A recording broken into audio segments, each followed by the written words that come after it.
जय माता दी मित्रों। ओम ऐं ह्रीं क्लीं चामुंडाई विच्चे। जय श्री राम, जय बजरंगबली महाराज, हर हर महादेव। मित्रों, वीडियो को अंत तक देखें, सब्सक्राइब करें, लाइक करें, कमेंट्स बॉक्स में जय माता दी लिखें और वीडियो को अंत तक ज़रूर देखिए, तभी आपको वीडियो समझ में आएगा। मित्रों, आज मैं आपके सामने 64 योगिनी रहस्य पार्ट 4 यानी कि अंतिम भाग लेके आया हूँ आपके सामने। कुछ और रहस्य आपको बताने के लिए, क्योंकि मेरे लिए संभव नहीं था कि मैं इतना लंबा वीडियो बना सकूं और एक ही वीडियो में सारे आपको रहस्य बता सकूं।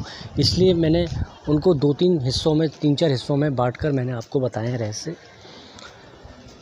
64 योगिनियों की साधना हम सबको करनी चाहिए और ख़ास करके हम जितने भी गृहस्थ हैं भारत के अंदर, हम सबको करनी चाहिए ताकि हम अपना सुखी जीवन व्यतीत कर सकें। मित्रों, 64 योगिनियों की जो साधना होती है उनको हमें 10 महाविद्याओं से पहले करनी चाहिए, क्योंकि इसका एक कारण है छोटा सा। वो ये है कि 10 महाविद्याओं में अगर आप कोई भी एक साधना करते हैं तो ये ज़रूरी नहीं है कि वो साधना सिद्ध हो जाए। हो सकता है बहुत टाइम लगे, हो सकता है एक जन्म लग जाए, हो सकता है काफ़ी वर्ष बीत जाए आपको। ये तो महाविद्याओं को ही मालूम होता है कि वो साधनाएं कब सिद्ध होंगी। इसलिए उनको करने से पहले योगिनियों की साधना करनी चाहिए और योगिनियों की साधना तुरंत परिणाम देने वाली होती है, तुरंत सिद्ध देने वाली होती है और कुछ ही सालों में, कुछ ही महीनों सालों में वो सिद्ध हो जाती है। ये ऋषि मुनियों का 100% 1000% दावा है कि योगिनियों की साधना सिद्ध होती ही होती है, चाहे कुछ भी हो जाए। बस मेहनत करनी पड़ती है थोड़ी और गुरु के सानिध्य में रह के साधना करनी पड़ती है, लेकिन सिद्ध जरूर होती है। इसमें कोई दो राय नहीं, कोई दो मत नहीं है। मित्रों, 64 योगिनी की साधना जैसे मैंने पहले बताया था कि काफ़ी खतरनाक होती हैं, भड़काऊ किस्म की होती है। तो मैं आपको बताता हूँ थोड़ा कैसे। 64 योगिनियों की जो साधना होती है, बहुत जल्दी योगिनियाँ प्रसन्न भी होते हैं और बहुत जल्दी कुपित भी होती हैं, यानी गुस्सा भी आता है उनको, यानी जल्दी खुश भी हो जाती है और जल्दी गुस्सा भी आता है। अब मैं बताता हूँ कि गुस्सा उनको सबसे ज़्यादा कैसे आता है। अगर आप अन्न खाते हैं और अन्न आप अपने खाने में से बचा देते हैं और उसको फेंक देते हैं और वो कहीं कचरे में कहीं सड़ रहा होता है, उसमें कीड़े पड़ रहे होते हैं, ये अपमान होता है अन्न का। अन्न क्या है? अन्नपूर्णा है। अन्नपूर्णा कौन है? स्वयं माता पार्वती आदि शक्ति, और उन्हीं की योगिनियाँ होती हैं। तो सबसे ज़्यादा योगिनियाँ कुपित होती हैं वो अन्न का अपमान करने से। आप उतना ही भोजन बनाएं जितनी आपको आवश्यकता है और उतना ही खाएं।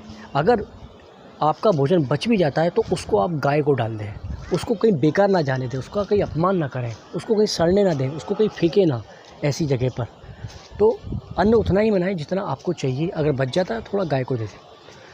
और बेवजह फूल को तोड़ना, यानी कोई पुष्प को तोड़ना, क्योंकि योगिनियाँ बहुत जल्दी गुस्सा होती है इससे भी कि आप बेवजह आप किसी पुष्प को तोड़ रहे हैं। हाँ, वो अलग बात है कि आप वो पुष्प अपने गुरु के लिए, अपने इष्ट के लिए, या अपनी माता के लिए, या अपनी प्रेमिका के लिए, या फिर अपनी पत्नी के लिए अगर तोड़ रहे हैं तो कोई बात नहीं।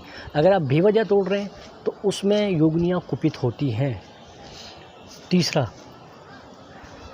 कोई स्वच्छ नदी है, कोई स्वच्छ झील है, आप उसको गंदा कर रहे हैं, पत्थर मार रहे हैं बेवजह, उसमें कचरा डाल रहे हैं, उससे भी योगिनियाँ कुपित होती हैं।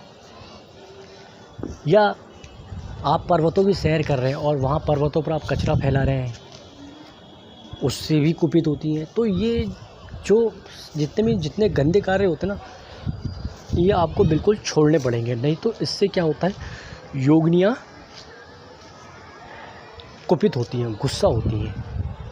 मैं तो चाहता हूँ मित्रों कि इस धरती पर जितने भी लोग हैं वो सब योगिनियों की साधना करें, क्योंकि योगिनियाँ इस ब्रह्मांड की सबसे प्रमुख शक्ति हैं, ये मैं बता चुका हूँ आपको। और सब सुख शांति से जीवन व्यतीत करें, सब के घर में धनों का अंबार लगे, आभूषणों का अंबार लगे, अक्षय कोष बढ़े, तमाम आपको सुख सुविधाएं मिलें। ये तो मेरी ईश्वर से, योगिनियों से यही प्रार्थना है। और साथ ही साथ हमारी जो राष्ट्र की सुरक्षा के लिए जो सीमा पर जो सेना तैनात होती है, मैं तो चाहता हूँ कि उनको तमस योगिनियों की शक्ति प्राप्त हो, ताकि जो हमारे देश की जो पड़ोसी देश हैं पाकिस्तान और चाइना, इनको ऐसा सबक सिखाया जाए ताकि गलती से भी हमारे देश की ओर झांके ना, हमारे देश के अंदर घुसने की हिम्मत ना करे, ऐसी शक्ति उनको प्राप्त हो। यही मैं योगिनी से प्रार्थना करता हूँ कि हे योगिनियों, कि इनको ऐसी शक्ति प्रदान करें आप, ताकि ये सामने वाले का सर्वनाश कर दें। जैसे पाकिस्तान, चाइना, ये बहुत ही धूर्त किस्म के देश हैं जो मानते ही नहीं हैं। इनके नस्ल में ही एक ईर्ष्या भरी है, बर्बादी भरी है, जो हमारे खिलाफ़ करते हैं, तो उनको सर्वनाश होना ही चाहिए। तो ऐसी मैं योगिनियों से प्रार्थना करता हूँ। तो मित्रों, आप मुझे बताइए आपको कैसे लगे योगिनियों के पार्ट्स, उनके भाग। मैं आशा करता हूँ कि आपको उनके रहस्य समझ में आए होंगे, आपको पसंद आए होंगे। मित्रों, आप कम से कम जय माता दी तो लिख सकते हैं, ताकि मेरा मनोबल बढ़े, ताकि मैं और आपके लिए ऐसे कुछ जो गुप्त सब्जेक्ट हैं, गुप्त विषय हैं, आपके सामने मैं प्रस्तुत कर सकूं, आपके सामने मैं ला सकूं। तो मैं ईश्वर से तो यही प्रार्थना कर रहा हूँ, मुझे तो आप ईश्वर से मैं सिर्फ यही प्रार्थना करता हूँ कि मुझे ज्ञान मिले, वो ज्ञान मैं आपको दूँ। ठीक हो मित्रों, मैं अपनी वाणी को यहीं विराम देता हूँ और कमेंट्स बॉक्स में जय माता दी जरूर लिखें। जय श्री राम, जय बजरंगबली महाराज, हर हर महादेव।